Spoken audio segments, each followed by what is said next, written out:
Los dos grandes personajes bíblicos que representan al pueblo de Dios en los últimos días son Elías y Moisés. El primero, símbolo de aquellos que serán trasladados al cielo sin experimentar la muerte.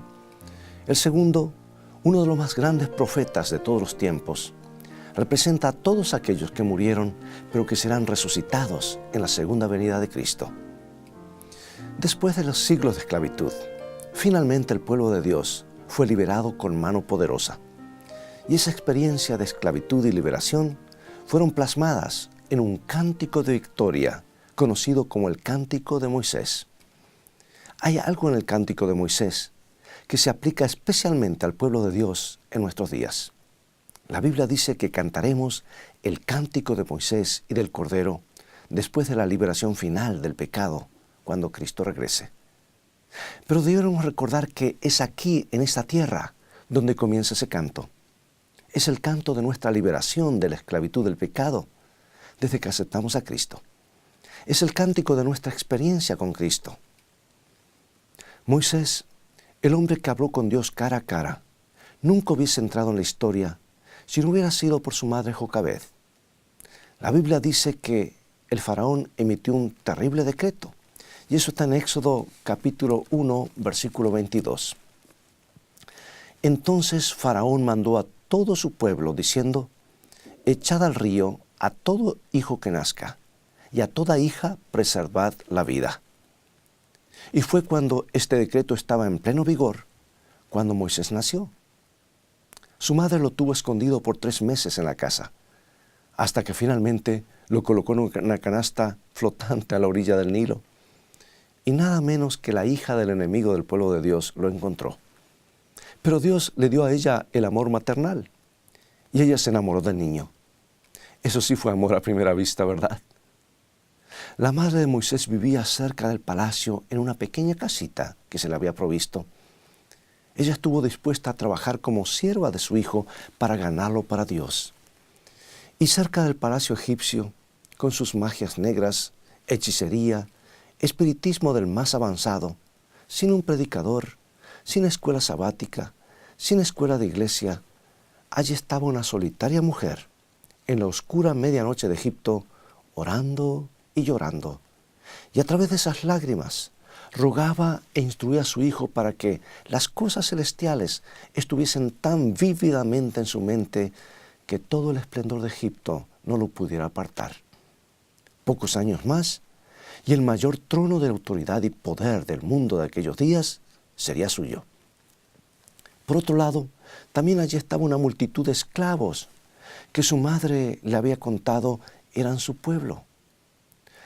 Ella los sacó afuera y le mostró a los israelitas, vestidos solos con un lienzo, un pañuelo atado en sus cabezas, cavando con sus manos las canteras de arcilla, sus espaldas bronceadas y cortadas por el látigo de los capataces.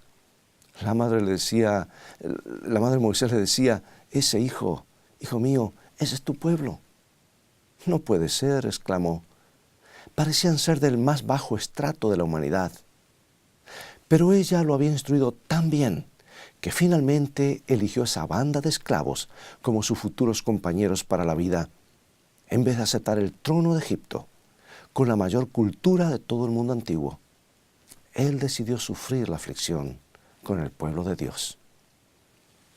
Pregunto, cuando tu hijo o tu hija llega al momento de la gran decisión en su vida, y el mundo le ofrezca posiciones, placeres y honores, si solo renuncia a su fe, ¿qué es lo que tendrá más valor para ellos? ¿No luce a veces el pueblo de Dios pequeño, poco popular, insignificante, sin futuro ante el mundo? A veces hasta peculiar. Y déjame decirte que hoy en día todo lo que hace falta para ser peculiar es hacer lo correcto y seguir la voluntad de Dios. Y aunque podamos no ser una gran multitud y un gran pueblo, recuerda Moisés, solo tenía un grupo de esclavos cavando el suelo arcilloso para elegirlos como suyos. Y él se unió a ellos de todo corazón, los amó hasta el fin y nunca se arrepintió de haber hecho esa decisión porque eran el pueblo de Dios. Un hombre con un alto grado intelectual, posiblemente con varios doctorados, ahora se confronta con la soledad del desierto, con unas pocas ovejas a su alrededor. Se sentía extraño en ese lugar cuidando ovejas. Después de toda una tarea que un muchacho podría hacer por unos pocos centavos al día. ¿Por qué estaba ese gran intelecto haciendo el trabajo de un niño? Porque aún no estaba listo para la gran tarea. Era un hombre de temperamento rápido, que podía en un arrebato de ira matar a un hombre y en pocos segundos enterrarlo en la arena.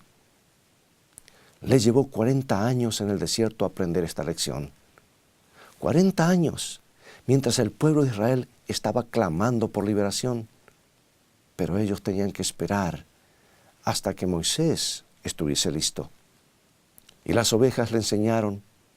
Y cuando los 40 años terminaron, Dios pudo decir de él, es el hombre más manso de toda la tierra. Sabes, tal vez te parezca que tus días están siendo desperdiciados y sin sentido en el desierto de tu experiencia. Pero Dios siempre está allí, esperando en la zarza ardiente, para llamarte tan pronto como hayas aprendido la lección de humildad y dependencia. Y después de eso, no pasó mucho tiempo. Moisés estaba listo para liberar a Israel. Y fue en esta ocasión cuando le sobrevino otra prueba mayor. Después de haber hecho todo ese gran sacrificio, la gente no respondía, no tenía palabras de aprecio. Gente por quien él había abandonado todo, no respondían, excepto murmurando, hablando mal por detrás. Nunca pudo complacerlos. Lo acusaron de traerlos al desierto para morir de sed. Y cuando estuvieron sedientos y sus niños lloraban por agua, una desordenada multitud se levantó como una tormenta. Y él estaba solo.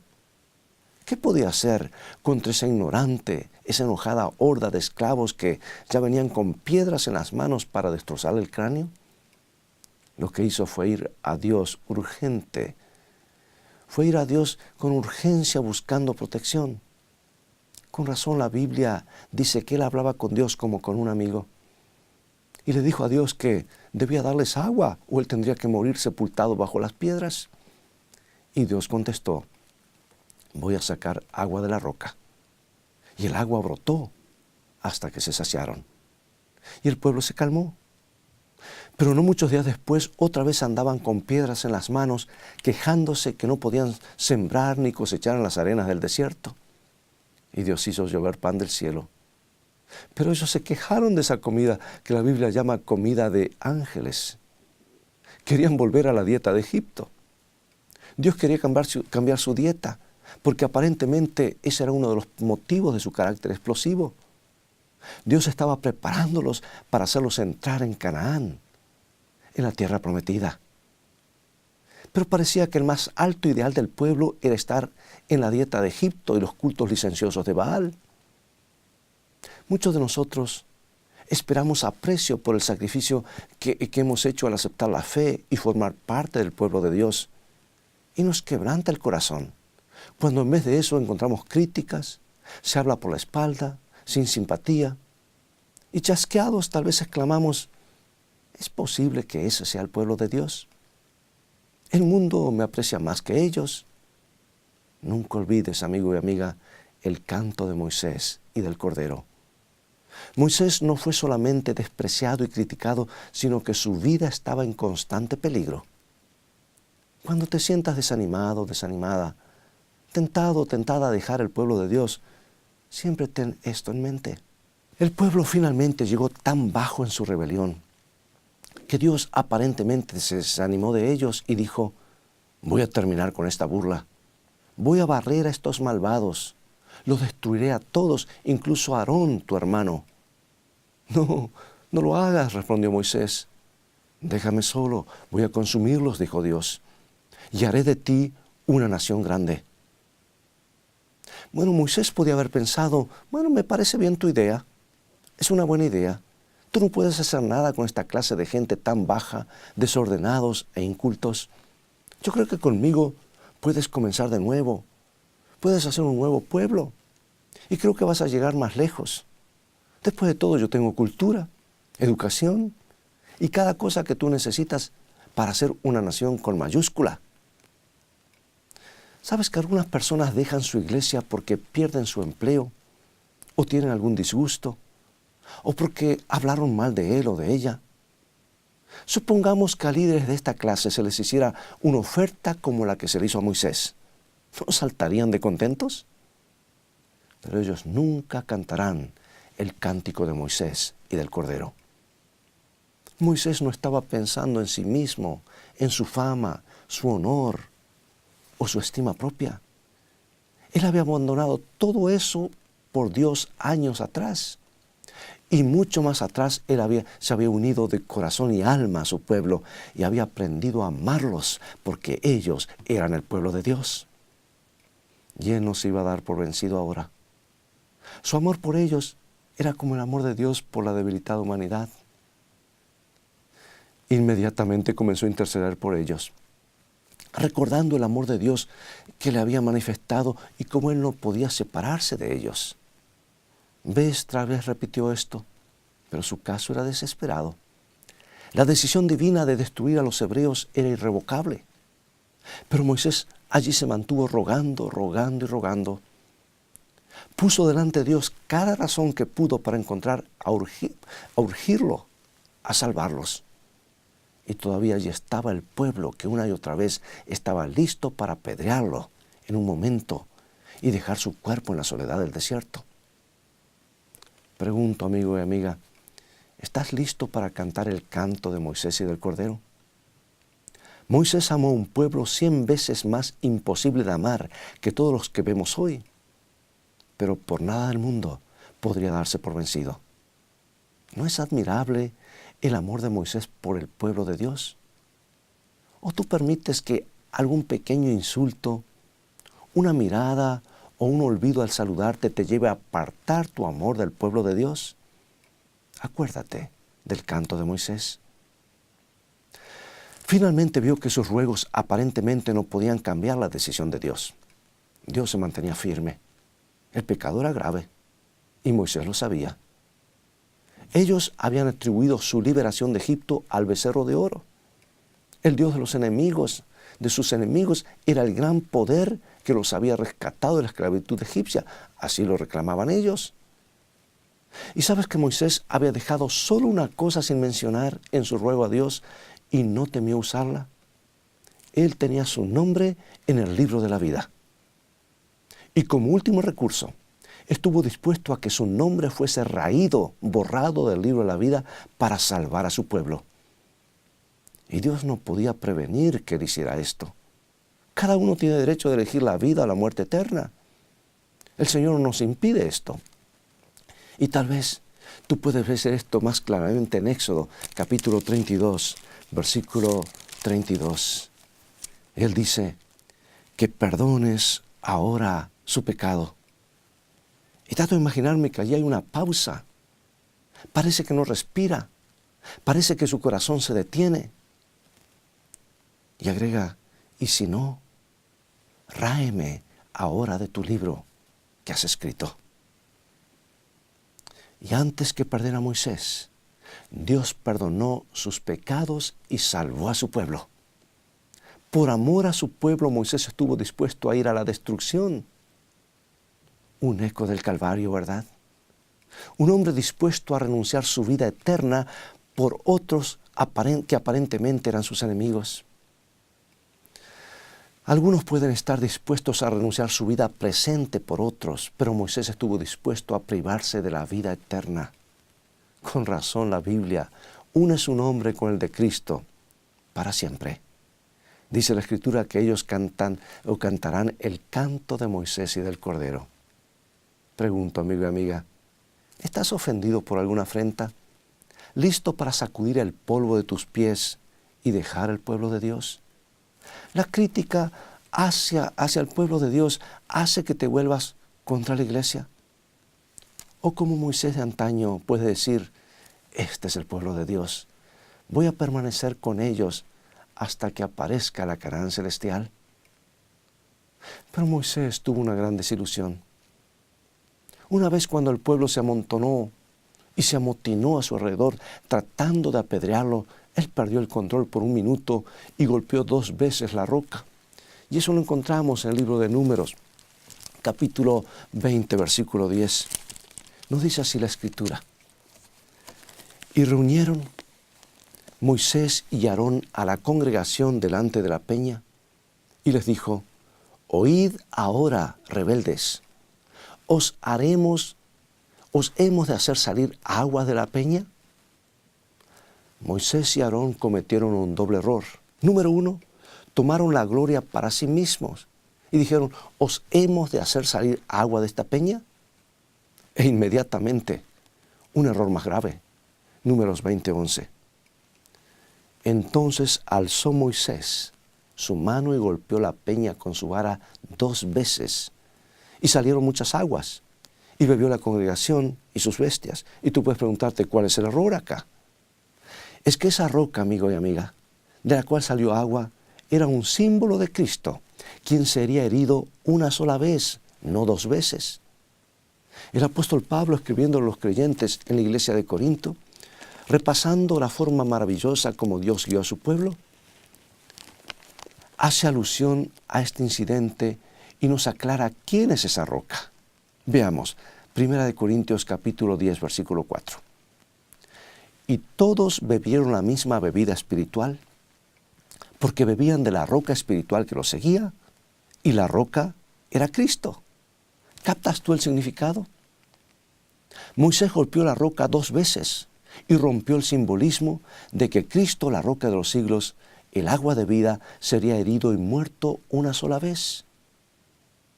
Nos preguntamos, ¿por qué algo tan sencillo tuvo Moisés que pagar un precio tan alto de no poder entrar en la tierra prometida? Hay 2 cosas que hacemos bien en recordar.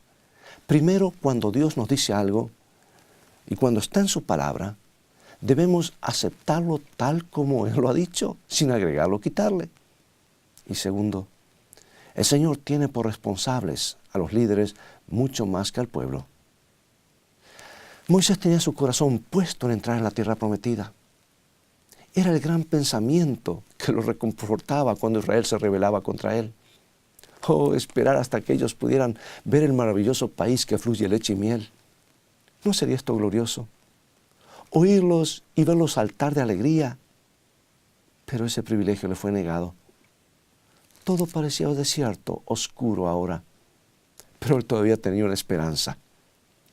Él decidió hablar de esto con Dios, porque Moisés conocía lo que la oración podía hacer. Así que comenzó a rogarle a Dios: Dios, déjame pasar y ver la tierra. Déjame ir. Dios, toda la vida he luchado por esto. Oh Padre, déjame ir, déjame entrar. Tú sabes cuán presionado he estado todos estos años, especialmente aquel fatal día. Moisés estaba tan ligado al corazón de Dios y luchó tanto que el Señor no le permitió que siguiera orando. O de otra manera, le tendría que conceder su petición. Así que tuvo que decirle a Moisés que cesase de orar y de pedir. Y cuando Moisés comprendió esto, con aliento entrecortado dijo: pero voy a morir en esta tierra. El mismo día vino la orden a Moisés. Deuteronomio 32, 49 nos dice la Escritura: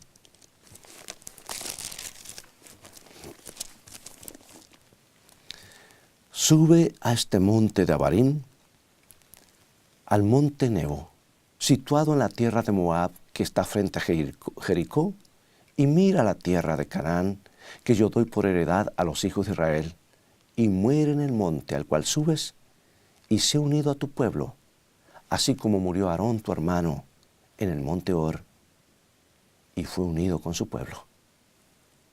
Moisés sabía que había de morir solo. A ningún amigo terrenal se le permitiría asistirle en sus últimas horas. La prueba más severa consistió en separarse del pueblo que estaba bajo su cuidado y al cual amaba. Pero había aprendido a confiar en Dios y con fe incondicional se encomendó a sí mismo y a su pueblo al amor y la misericordia de Dios. De pie en aquella cumbre solitaria, Se le mostró en visión el futuro del pueblo de Israel, su establecimiento en la tierra prometida, su apostasía y cautiverio. Se le permitió mirar a través de los tiempos futuros y contemplar el primer advenimiento de nuestro Salvador. Vio al niño Jesús en Belén, contempló la vida humilde de Cristo en Nazaret, su ministerio de amor, simpatía, sanidad, y cómo le rechazaba y despreciaba una nación orgullosa e incrédula. Vio cómo en el monte de los olivos Jesús se despedía llorando de la ciudad de su amor. Siguió el Salvador al Getsemaní y contempló su agonía en el huerto y cómo era entregado, escarnecido, flagelado y crucificado. Le vio cuando yacía en la tumba nueva de José de Arimatea. Le vio salir vencedor de la tumba y ascender a los cielos, escoltado por los ángeles que le adoraban y encabezando una multitud de cautivos. Vio cómo los discípulos de Jesús salían a predicar el Evangelio a todo el mundo. Vio la segunda venida de Cristo en gloria, a los muertos resucitar para recibir la vida eterna y a los santos vivos trasladados sin ver la muerte. Pero otra escena aún se abría ante sus ojos y se abrió ante sus ojos. La tierra libertada de la maldición, más hermosa que la tierra de promisión que había visto hace unos momentos. Y habiendo terminado para siempre su peregrinación, el Israel de Dios entró por fin en la buena tierra. Y otra vez se desvaneció la visión y los ojos de Moisés se posaron sobre la tierra de Canaán, tal como se extendía en lontananza. Y luego, como un guerrero cansado, se acostó para reposar. Deuteronomio 34, 5 y 6. Y murió allí Moisés, siervo de Jehová, en la tierra de Moab, conforme al dicho de Jehová. Y lo enterró en el valle, en la tierra de Moab, enfrente de Bet-peor, y ninguno conoce el lugar de su sepultura hasta hoy. Moisés murió de quebrantamiento de corazón. A los 120 años, toda su fortaleza física todavía estaba intacta, su visión perfecta. Pero Dios también fue quebrantado cuando él murió. Y él envió a Jesús para resucitar a Moisés y llevarlo al cielo. Lo amaba tanto que no pudo esperar hasta el día de la resurrección final. Y dijo: Jesús, levántalo, tráelo, que quiero abrazarlo y tenerlo a mi lado para siempre. Y más adelante, cuando las circunstancias parecían desanimar a Cristo, horas previas a su agonía en el Getsemaní, antes de ir a la cruz, cuando decidía el destino del universo, Dios envió a Moisés para hablar palabras que reconfortaran a Cristo. Elías y Moisés aparecieron para estar con Cristo en el momento de la transfiguración o en el monte de la transfiguración. El líder del Éxodo, que había estado solo durante toda su vida, se sentó allí en el monte para dialogar con Jesús y repetir la historia de su gran chasco y cómo su sacrificio por su pueblo no le trajo más que quebrantamiento. Cristo recobró valor y avanzó para salvarte a ti y a mí. Oh, yo amo a Moisés por haber confortado a mi Jesús cuando Cristo más necesitaba la ayuda de un corazón que lo entendiera. Es por eso que estos dos corazones latirán juntos en el bendito país y nosotros cantaremos el canto de Moisés y del Cordero. Pregunto, amigo y amiga, ¿estarás allí para cantar este canto? Todo el cielo se detendrá a escuchar cómo uniremos nuestras voces en el canto que hace que los ángeles permanezcan mudos. Qué emoción será cuando Cristo levante sus manos y el gran coro comienza a cantar. A San Juan se le reveló ese momento en una visión, y está en el libro de Apocalipsis. Se le presentó en visión panorámica, Apocalipsis capítulo 15, versículo 3. Y cantan el cántico de Moisés, siervo de Dios, y el cántico del Cordero, diciendo: grandes y maravillosas son tus obras, Señor Dios Todopoderoso. Justos y verdaderos son tus caminos, Rey de los santos. En el mar de vidrio, mezclado con fuego, Mientras la gloria de Dios resplandece en el apacible mar de cristal, ¿unirás finalmente tu voz al gran coro? Amigo y amiga, ahora es el tiempo de aprender el maravilloso canto de la experiencia con Cristo. Ese cántico de victoria sobre el pecado. ¿Estás listo para cantar el cántico de Moisés del Cordero? Amar a los que no te aman. Amar a los malagradecidos. Amar aún a los que te desprecian y aún los que buscan apedrearte. Y a través de la vasta eternidad, aún los más pequeños planetas en los límites del universo se detendrán y admirarán atónitos al pueblo que fue liberado del pecado y salió vencedor por medio de la sangre del Cordero y que pudo amar y perdonar hasta el fin. Acompáñame en oración. Padre Celestial, gracias por amarnos tanto. Gracias porque a través del ejemplo de Moisés podemos ver cuánto nos amas. Moisés amó a su pueblo. Él se decidió completamente por su pueblo porque es tu pueblo. Ayúdanos a nosotros a comprender esto, que aunque haya defectos, problemas entre tu pueblo, sabemos que es tu pueblo. Sabemos que Jesús creó la iglesia, murió por su iglesia y vendrá por su iglesia. Ayúdanos a ser fiel. Queremos cantar el cántico de Moisés y el Cordero, el cántico de nuestra experiencia con Jesús de la liberación del pecado. Ayúdanos. Sabemos que lo harás, porque lo pedimos en el nombre de Jesús. Amén. Amigo y amiga, ha llegado el momento de despedirnos. Es todo el tiempo que tenemos por hoy. Dios te bendiga y te guarde en su amor. Y recuerda, tú vales mucho para Jesús. Él te ama más de lo que puedes imaginar. Y recuerda también que Él quiere que seas feliz. Pero felicidad comienza con fe. Y la fe es por el oír. Y el oír por la palabra de Dios. Dios te bendiga.